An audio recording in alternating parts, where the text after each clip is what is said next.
অতি স্পৰ্শকাতৰ বিষয় এটা আমি দীৰ্ঘদিন ধৰি লাগি থকা এই বিষয়টো আজি পুনৰবাৰ আপোনালোকক সম্বোধন কৰি আপোনালোকৰ জৰিয়তে সকলোৰে দৃষ্টি আকৰ্ষণ কৰাব বিচাৰিছোঁ। আমাৰ গুৱাহাটীত বালাজী মন্দিৰৰ সমীপত অৱস্থিত শ্ৰী শ্ৰী জৰাবাৰী শাখা সত্ৰৰ স্বয়ম্ভু সত্ৰাধিকাৰ লক্ষী ডেকাৰ ঊৰ্ধ্বতালিৰ চূড়ান্ত সীমাটো অতিক্ৰম কৰিছে। তেওঁ নিজকে সত্ৰাধিকাৰ বুলি প্ৰক্ষেপ কৰাৰ পিছতে সত্ৰৰ চৰকাৰে আবণ্টন দিয়া ভূমি বিক্ৰী কৰাৰ পৰা আৰম্ভ কৰি সত্ৰৰ চৌহদত সত্ৰীয়া পৰম্পৰাৰ পৰিপন্থী খাদ্য সম্ভাৰৰ ৰেষ্টুৰেণ্ট অপেনিং কৰাৰ পৰা আৰম্ভ কৰি উদাসীন সত্ৰ এখনত নিজৰ ভনীয়েকৰ পৰিয়ালটোক স্থায়ীভাৱে ৰাখি উদাসীন চৰিত্ৰটো ধ্বংস কৰা, চৰকাৰে আবণ্টন দিয়া ভকত বাহা গৃহক গুদামঘৰ হিচাপে ব্যৱহাৰ কৰা আৰু খালী মাটিবিলাকত ISBT বা লোক নিৰ্মাণ বিভাগৰ গাড়ী ৰাখিবৰ কাৰণে ভাড়ালৈ দিয়া ইত্যাদি ইমান দিনে সংঘটিত কৰা সকলো দুৰ্নীতি আমি তথ্য সহকাৰে সত্ৰ আয়োগৰ ওচৰত আমি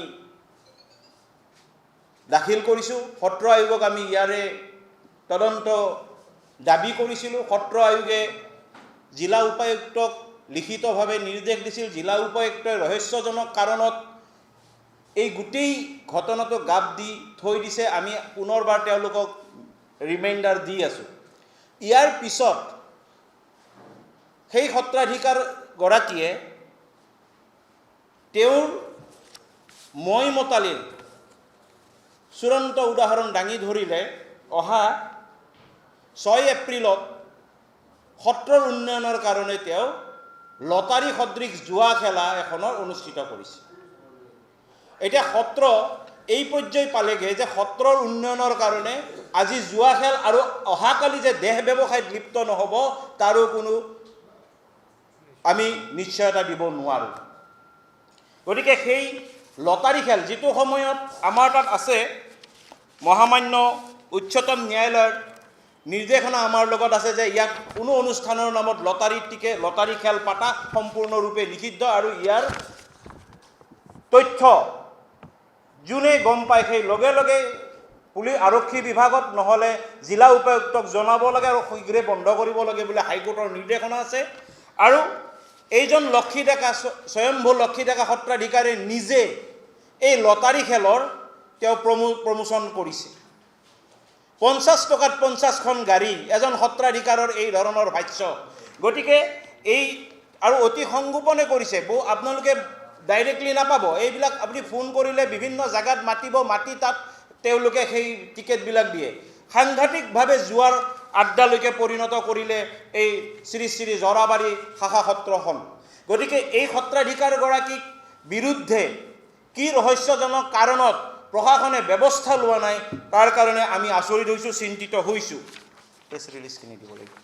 ইতিমধ্যে আমি সমূহ তথ্য সম্বলিত এখন স্মাৰক পত্ৰ আৰক্ষী আয়ুক্তক আমি দিছোঁ আৰু আমি এতিয়ালৈকে আশাবাদী যে আৰক্ষী আয়ুক্তই ইয়াৰ এটা বিবেচনা কৰিব, সুন্দৰ ধৰণৰ পদক্ষেপ ল'ব।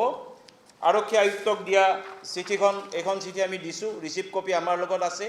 কিন্তু ইয়াৰ পিছতো যদি সত্ৰাধিকাৰগৰাকীক গ্ৰেপ্তাৰ কৰা নহয়, সত্ৰখন যদি বচোৱাৰ ক্ষেত্ৰত সত্ৰাধিকাৰগৰাকীৰ বিৰুদ্ধে তদন্ত নহয়, সত্ৰত চলি থকা দুৰ্নীতিসমূহ যদি নিৰ্মূল নহয়, তেতিয়াহ'লে এই প্ৰশাসন আৰু চৰকাৰৰ ওপৰত অসমৰ ধাৰ্মিক সমাজে কিন্তু আস্থা হেৰুৱাব।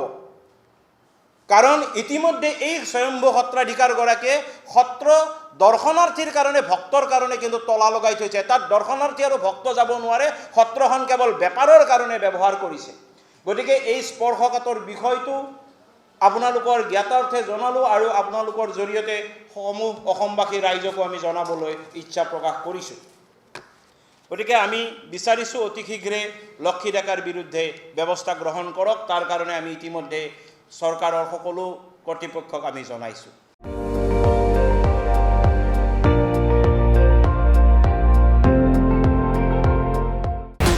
আপুনি চাই আছে ND24 সৰ্বশ্ৰেষ্ঠ নহয় সৰ্বোত্তমৰ দৌৰত।